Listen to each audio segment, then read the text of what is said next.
Good evening, Bahamas. Coming up tonight on our news. The Progressive Liberal Party leader goes head-to-head with Alfred Sears for the party's top post. It's night 2 of the PLP's convention, but find out how night 1 went. The story coming up.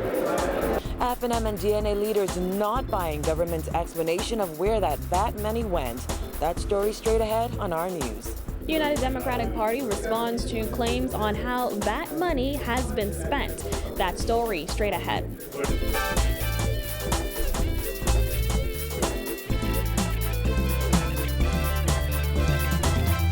Welcome to our news and thanks for joining us. I'm Christina McNeil. Topping news tonight, the battle for the top post of the Progressive Liberal Party is underway. Prime Minister Perry Christie and his only challenger, Alfred Sears, were both nominated during a closed session at the party's national convention this morning. Christie was reluctant to speak with reporters following nominations. However, he shared this. Prime Minister, how's the convention going so far? Fine. Everything's fine. I'm very impressed. Everything's fine. With all the nominations?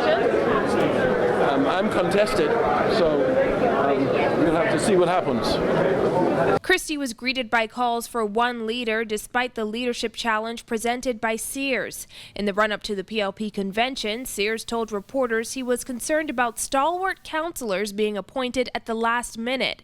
Today, he was confident those senior party members would do what is best for the PLP and the country. I trust the delegates of the Progressive Liberal Party to make a decision in the full glare of the Bahamian public that is in the best interest of this organization and in the best interests of the Commonwealth of the Bahamas. Sears says he entered the race knowing that it was an imperfect process. However, he is prepared to accept the outcome even if it's not in his favor. Whatever the outcome, I will bow to the democratic will of this organization, and I do expect to win. I entered this contest knowing that I was entering an imperfect process, but I entered it because as leader of this organization, I will ensure the transparency and fairness consistent with democratic practice the world over. So I'm not at all disturbed. I'm not focused. Right now, we have thousands of delegates here. And my focus is meeting, greeting, talking, sharing, answering them in the tradition of a servant leader. Sears was not allotted time to address the delegates during the 3-day convention. However, the leadership hopeful says that has not deterred him. I am confident in this revolution we're living in, this information revolution. Nobody can determine or block my ability to communicate with the delegates participating in this convention. Sears maintains his campaign has not been about personalities, but about the core values of the PLP. Well, our news spoke with several senior members of the Progressive Liberal Party who are closely watching the leadership race unfold.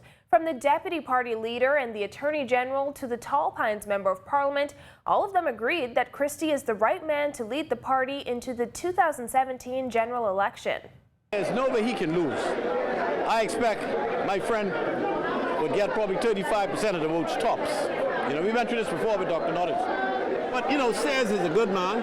I think Sears has a good grasp on what needs to be done in the country. Unfortunately, he's not going to get the support that is necessary to enable him to win. It can't happen. At the most, he will get 35%. No more than that. You know, but you got to respect him for stepping to the plate. The others didn't. The Prime Minister, the leader of our party, will be returned as leader in a very, very significant way. There's no doubt about that in my mind, none whatsoever. I think it is clear that Perry Christie will win and continue to be our leader. Well, PLP supporters are flocking to the Malia Nassau Beach Hotel as we speak for night 2 of the convention. Our Kyle Joaquin has been following the event. Kyle, how's it looking? Well, Christina, the PLP is gearing up for night 2 of their convention, but night 1 was nothing short of eventful. There were a lot of surprises and a lot of excitement. One of these surprises was the appearance by Central and South Abaco MP Edison Key. That's where the black money gone. In an attempt to silence repeated calls for the government to detail exactly how value-added tax revenue has been spent, State Minister for Finance Michael Alkitis provided a witty breakdown of what he claimed was the government's use of the nearly $1 billion collected so far.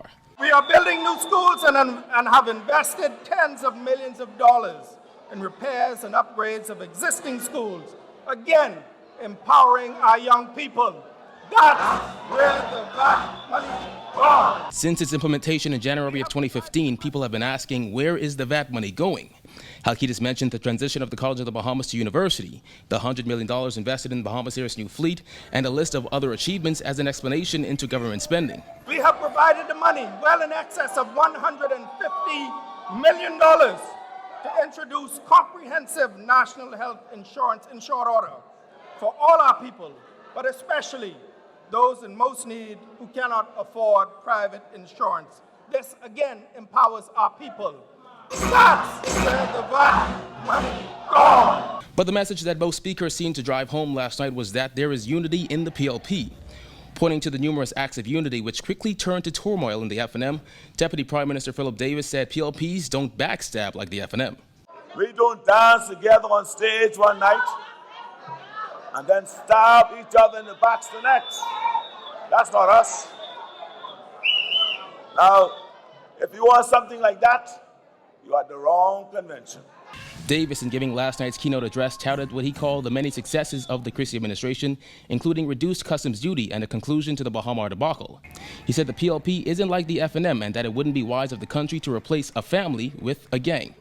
Our friends in red, in the meanwhile, they have been spending their efforts and energy tearing each other down and apart.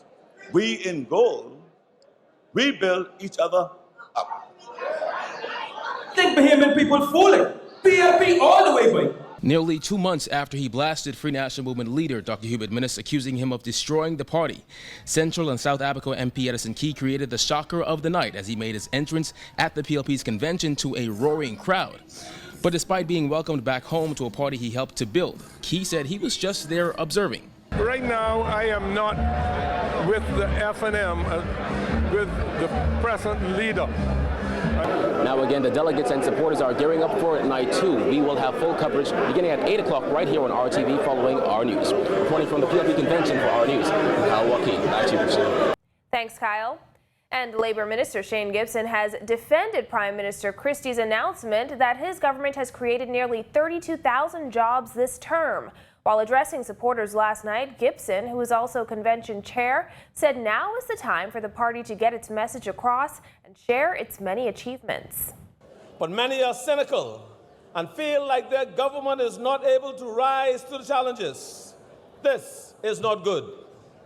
Much of that cynicism and mistrust is driven by negative commentary and misinformation, disinformation, and false news advanced by those who have agendas that are against our common good, or those who are simply ignorant of the facts. Gibson accused the Free National Movement of pretending to back unions now, despite ignoring their needs when the party was in power. Create jobs, not destroy them. Remember, it was the FNM government that let go officers of the Royal Bahamas Police Force. It was the FNM government who let go custom officers. It was the FNM government who let go workers at ZNS and BTC. My God! Social Services Minister Melanie Griffin shared his sentiments, adding that it was the gross incompetence of the previous government that made the task of the Christie administration as difficult as it is. We are the party with the captain of experience, knowledge, and know-how. We are the party that guided our country out of the deep, treacherous waters of economic hardship in 2002 and steered us to a stable economy.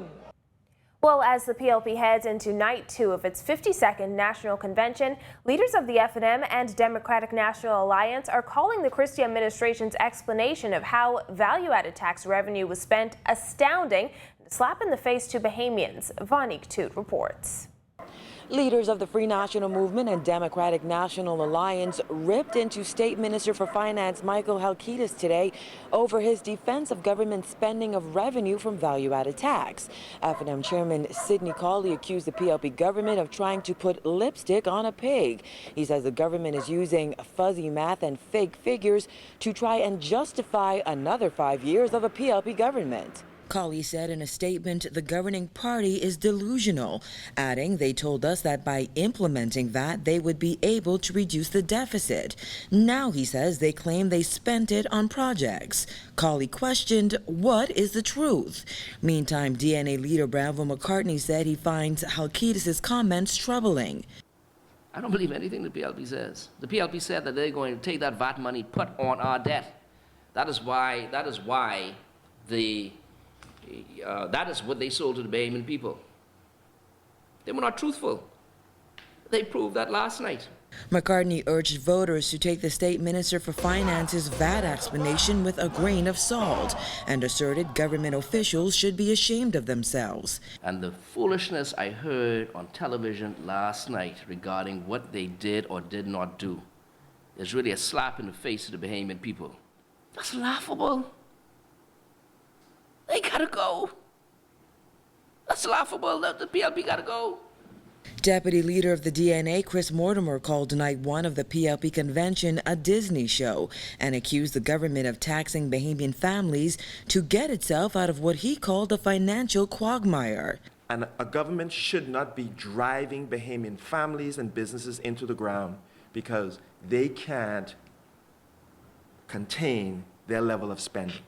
Mortimer says a DNA government would formulate a plan to rein in government spending and reduce business license fees. Reporting for our News, I'm Vonique Tude. Still to come on our News, a mass demonstration turns out to be a mass disappointment. The United Democratic Party names new candidates, plus top female golfers tee off in paradise. That's coming up when our News returns.